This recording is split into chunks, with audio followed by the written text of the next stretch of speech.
Latoya, but because I'm a nurse, I help student nurses study, learn, and laugh. I've been a registered nurse for 12 years doing all sorts of things, but tonight we're going to be talking about study tips. So study tips from the trap to help you be successful and to survive nursing school. These are the exact things I did to do very well in nursing school. And you can do it too. They're pretty easy. And slide me out of the way here.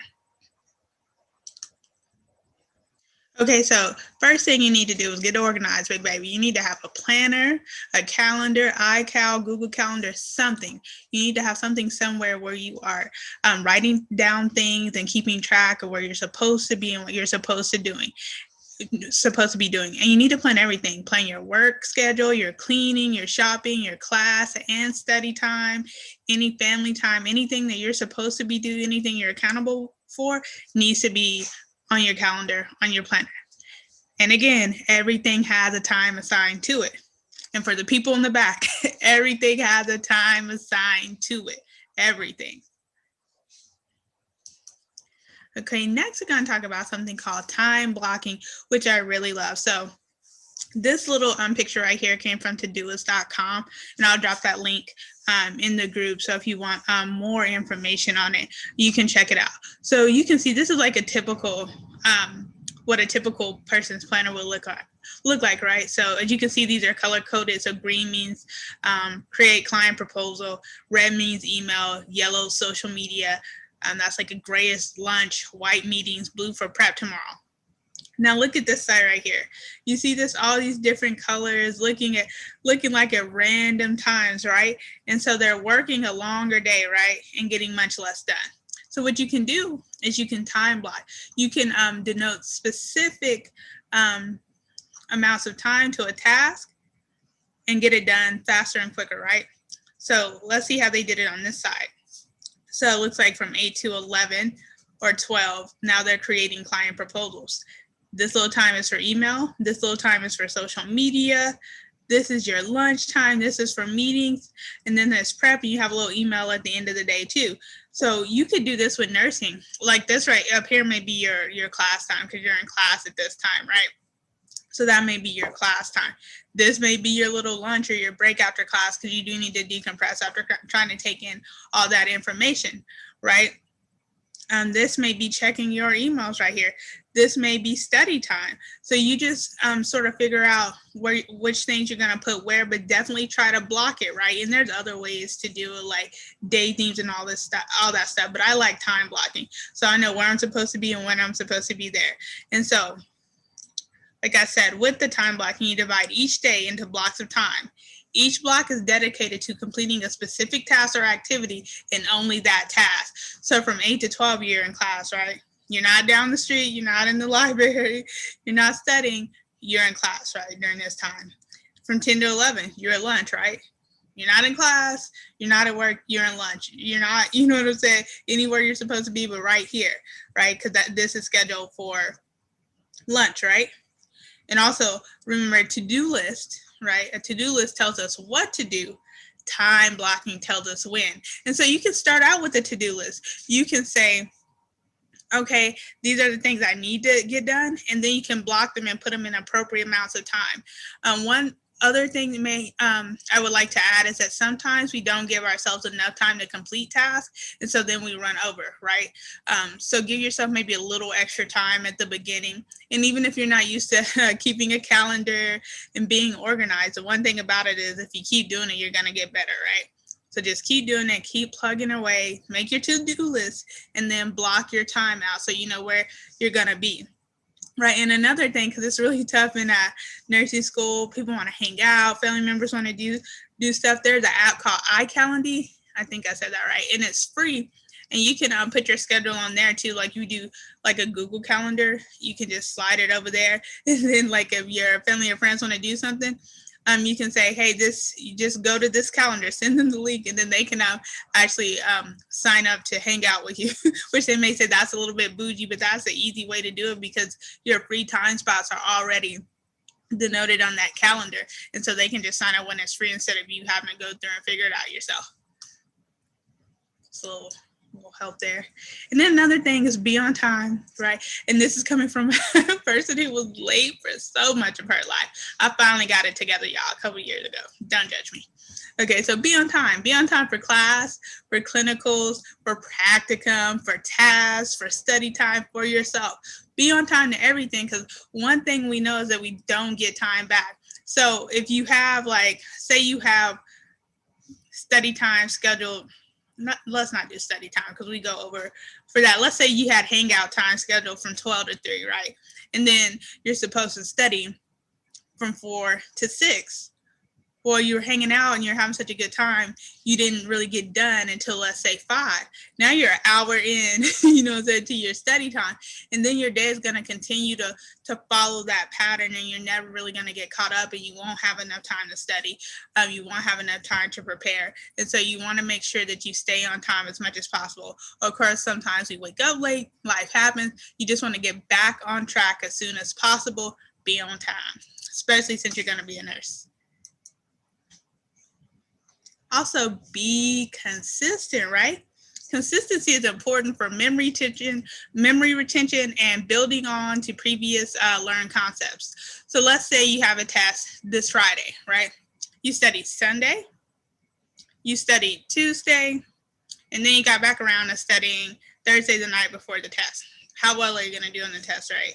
So you have to kind of break it up and do a little bit each day consistently, so that you're learning kind of all the time in a slow progression, even though it's not really slow because it's nursing school and there's a whole lot going on. But you know what I'm saying? In this moderately slow progression of learning, instead of trying to cram the night before, because cramming the night before is not going to get you where you want to be. And it's going to cause more stress and more anxiety than you already are going through. So definitely be consistent with your studying, with your note taking, with going to classes, all that stuff. And then here are my little tools for success. And as you can see, they're all pretty cheap. You can get them right down at the Dollar General for like $1 a piece. Very low tech stuff. Now there is high tech stuff you can use, but these were my go-tos and they worked, right? So note cards. I love note cards. They're small, they're portable. I like that I could write the stuff out, even though, your hand cramps sometimes. But I felt like writing it out, reading it was good for that, like motor memory, visual memory, and the more things that I could do to get my body involved when learning was good for me. And also like that the motor memory is really good. I like writing stuff out. You may not like that, and I understand that. You can just read and get it. But I think for people who struggle, writing it out on flashcards are really good. And maybe I'll do a little video on how to actually do that. So, and they're portable, so you can study with them all the time. Another thing I like, you can get that right down at the Dollar General, is a nice little whiteboard. They're $1. Usually even comes with the dry erase marker. And what I like to do with the whiteboard is say I have my diabetes flashcard right there. I may write down diabetes, and then I may read the pathophysiology of diabetes and also write it on the whiteboard, and then I can just erase it. So then I don't have tons of paper where I'm writing and rewriting things, right? So it just helps more with that memory seeing it. And then after a while, I'll get to where I don't even need to look at the flashcard because now I remember it and I can just write it out. So it helped me study. And also just sitting down so much was not always fun.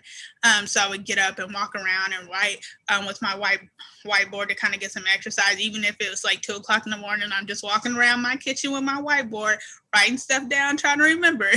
It was okay because I was able to get my body up and move, and it was really helpful. I also had a couple larger whiteboards where I had there's some content that I just had written out and just wanted to see when I walked by and help with my memory or something I was struggling with. I may put that up there. And then highlighters. I love highlighters. You want to highlight those things that are important, right? And I'll have to do a video and show you how I pick out what was important in nursing school. Highlight those things with important, and also to create order in your notes. And we'll talk about that in a little bit. Also, these little things, Post-it. They're not going to be Post-its at the Dollar General because, they're only $1 there. So whatever these little things are called, these little tab things, I love them. What I would do with them is when I was studying, say I'm studying diabetes, I'm gonna go to the chapters, you know, in the book with the diabetes, and I'm gonna stick one of those tabs on there. I usually wrote on the tab like diabetes page 74, so I knew what that tab was for and what page it was on. And then that way, again, when it's 2 o'clock in the morning, your brain's barely hanging on, but you about to get a few more minutes of study time in, and you need to look up that diabetes page. It's right there. You just flip right to it. So I use those in textbooks. Also for my notes, I would do the same thing I would do in the textbook, write down, you know, what the tab was correlating to on the note. So I would do that. Page dividers for those 3-ring binders, got to have them. You can also use dictation like on your tablet or your phone to take notes. So if you're reading and want to take the notes without writing, you can do the dictation thing and then just transfer them over later, just copy and paste them over later. And then of course, you know, they have the I spelled that wrong. Notability app where you can take notes, which people love Notability. You can also take your lecture slides, PowerPoints or whatever, and put them into the Notability app, right? And actually take notes right there. So it's kind of nice. If you're more of a like tech person and just want to do everything on your tablet, iPad, that's understandable. There's another thing called Flipgrid. They have like an educator level, but they also have a student level. And what it is, it's like you can post videos and then invite people to join via a link. And so let's say you guys are studying for a test and you want to talk some things out. Each one of you can post like a video on a certain part of like diabetes. One person does sign and symptom, one person does patho, one person does treatment, and, you know, just reading off or talking about or showing pictures about diabetes in this video, and you can post it in the Flipgrid and then everyone can see it. And then, you know, with it being coronavirus, right? And we can't really interact like we usually do in study groups. I thought that'd be kind of cool because it's not, you know, you're not having to be live. You can just record that video when you have time and then put it in the group and then everyone can see it and give feedback. So I kind of like that. And then Quizlet, everybody knows about Quizlet where you can go create your own live flashcards for free. And they have some on there for free too. Just double check them for accuracy. Bam. So this is what we really want to know about, right? So this is how to divide content objectives or / blueprints into doable study chunks. So this is like one of my old blueprints from way back in the day, child. Okay, so this is what we call the blueprint. People call them, you know, objectives, content maps, whatever you want to call it, right? So broad concept, they said teaching and learning. But you see these things right here? These are basically things they say you need to know. Identify principles of teaching and learning, define teaching and learning, all this stuff, right? And then learning activities, these are books right here. And so you'll be reading those. And then this was like, I think they have videos and stuff. And so these are videos. So for me, these two right here, that's your objectives and the book part is what I'm gonna get done. This is what has to get done. The video, if I can slide it in there, that's a little extra icing on the cake, right? So how I would do this, say I had a test Friday over all this good stuff. What I'm going to do is count these, right? And try to divide them equally into 4. Can't really do that because there's 13, right? So I would divide them like this. So Monday, I'm doing 1 through 3. And even if they're not numbered, you can go number them so that you know how many to do. Tuesday, 4 through 6. Wednesday, 7, 8, 9. Thursday, 10, 11, 12. I would maybe do the 4 up here just to make it a little less on the end. But you see how I did that? I just took it all and divided it up into 4 days because our test is on the 5th day, right? And so, or let's say the test was on Saturday because I kind of messed that up. So, and see, this is Friday. We would review all the day before, right? And then we take our test Saturday. Right, so this is Monday, right? I'm going to do these 3 on Monday. Tuesday, I'm going to do these 3. Wednesday, I'm going to do these 3. Thursday, I'm going to do these 4. And then Friday, the night before the test, right? I'm going to study everything. And that kind of keeps you from having to do so much the night before, right? So you're just learning a little bit each day. Right? And then the chapters right here, I would look at the pages. Let's say it's 100 chapters right here in the Kosher book. I'm going to read 25 pages. I'm going to read 25 pages a day. Monday, Tuesday, Wednesday, 25 on Monday, 25 on Tuesday, 25 on Wednesday, 25 on Thursday, right? To get it all done for the test Friday. Terminologies, let's say it was like 8 pages, 2 pages Monday, 2 pages Tuesday, 2 pages Wednesday, 2 pages Thursday. 8 pages are done before we do the big review. Same thing with nutrition. Let's say it's 4 pages. I could probably do 2 pages here, 2 pages there. Maybe read it again Thursday night since it's only 4 pages. And then, review everything Friday. You're not going to read everything again Friday, but you kind of want to be reading along as you go through your objectives, right? And I also, another thing I do, I should have made a slide, but I review my notes from lecture every night. Even though I'm not like actively studying and trying to read, I would just read through them. So whatever notes I took Monday, I'm going to read through them Monday night, right? Not really trying to force myself to learn, but just read through them every night. You know what I'm saying? To stay consistent and keep that content fresh in your mind for the test. And you can do this with your notes too. Let's say you had 100 pages of notes, then you're going to review 25 pages here, 25 pages here, 25 pages here, 25 pages here, and then review them all 100 pages Friday. And then this is how to color code your notes with highlighters. Remember we talked about the highlighters. I love them. So this is done with ink, but this is the same thing you would do with the highlighters, right? As you can see, each one is a different color. So pathophysiology is purple. Risk factors, what's that, like a tealish? Signs and symptoms looks kind of pink to me. Diagnosis looks blue. Treatment looks a little greenish. I think this is a little extra, that's great. And then that's just references. So if you can do this all the time, then you'll know in your notes. If every time you write something about pathophysiology, if you just do a highlight in purple, then you know no matter what you're talking about, being the urinary section of nursing or OB and peds, that when you see purple, you know that content, that message, those notes are about pathophysiology. Right? Same thing with risk factors. If we're always doing them until, it doesn't matter what we're studying, as soon as we see that, okay, this is risk factor. And you don't have to even though this is a lot of stuff, you don't have to highlight all this part. You could just highlight just the title, pathophysiology of myeloma, right?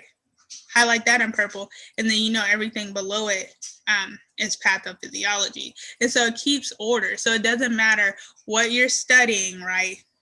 You're always going to know which things belong and which parts to go to when you need to. So if you couldn't remember the signs and symptoms of diabetes, you could go to your notes real quick and say, oh, I always do that in yellow. So this highlighted yellow part right here is the signs and symptoms of diabetes. You can find it quickly and study it quicker. And always be prepared to use those little free moments to study, right? Always have your little flashcards. That's why we like them, because they're portable and small. Have your Quizlets, have your notes. I don't know about carrying all your notes because we don't want to lose them, but if you have some in your bag, you can go over, or if you have your phone where you can look at the slides from lecture or something like that, Quizlet, that's a good time to go over it. And like I said, we like flashcards because they are small and portable. So let's say you have a long wait at the doctor's office. I mean, you could be on your phone, or you could pull out your flashcards and study, right? I'm going to pull out my flashcards because I'm trying to learn this stuff, right? Waiting to get your car fixed. You have a delay. Go ahead and pull those out. As long as, once you get your stuff taken care of and you're just sitting there, pull those out. Say you got done early, right? You finished a little early. And you're waiting for a ride or a transit or something like that, that's a good study. That's a good time to study. So always be paying attention so that you can get a few minutes of studying in when you can. Also know that you want to make these things work for you. So if you're a mama, right, and you're going to school and you're working, your time blocking, right, you may not be studying early in the day. You may have to study between 10 and 2 in the morning, or 10 and midnight or something, right, because you're waiting until your children go to sleep, right? You may not be able to study early in the day, and that's okay as long as you're getting it in and it works for you, right? Let's say you don't have any kids. Like when I went to school, I didn't have any kids, wasn't married or anything, and so I would stay a lot in the library. Your library is going to be at home now, coronavirus, right? So a lot, just like as soon as I got out of class, I would go to the library and study, right? And another thing I did was I always tried to like schedule my work days on non-school days, right? I didn't want to have to go to school and then try to run the work, and plus I used that time after I got out of class to study. So that's another thing I would suggest is like maybe try not to work on school days, but I know you got to do what you got to do. So, but just throwing that out there. And then also focus on learning content. Learn content, right?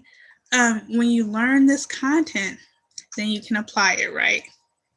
And I know there's a lot of like test taking apps and all that kind of stuff and sites and memberships, but I think once you learn the content, you can apply. And I think sometimes people get so overwhelmed.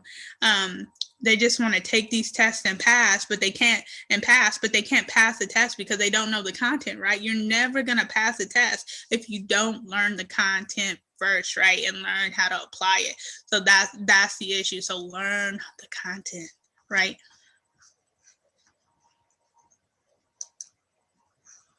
And the key to success, right? You got to make that switch from regurgitation to application. Let me tell you what I mean by that. So, like going through school, you learn stuff, right? And you just tell the teacher the same stuff you learned on the test. That's it. Like they say, when did Columbus sail the ocean blue? And it's Indigenous Peoples Day today. So happy Indigenous Peoples Day. But we're using Columbus today. So as an example, so when did Columbus sail the ocean blue, right? Your answer on the test is going to be 1492. That's it. You got it right 100%. In nursing, it's different. You have to learn the content and then learn how to apply it. So we must learn content and then learn and then apply it to different patients and situations in the most safe way possible, right? So this is why it's so important to learn the content, right? Because how can you apply it if you don't know it? How can you apply it if you don't understand it? How can you apply it if you don't know the content, right? So you could take 3,000 tests and answer 3,000 questions, and you may learn a little bit of content in there, but you're going to have to know this first before you can get over here. So we must learn content and then apply it to different patients and situations in the most safe way possible. So I really hope this help you guys study. Definitely drop me some comments, questions. You can always inbox me, drop it in the group, or you can email Latoya at becauseI'm a nurse.com. Y'all have a good night. I hope that helped.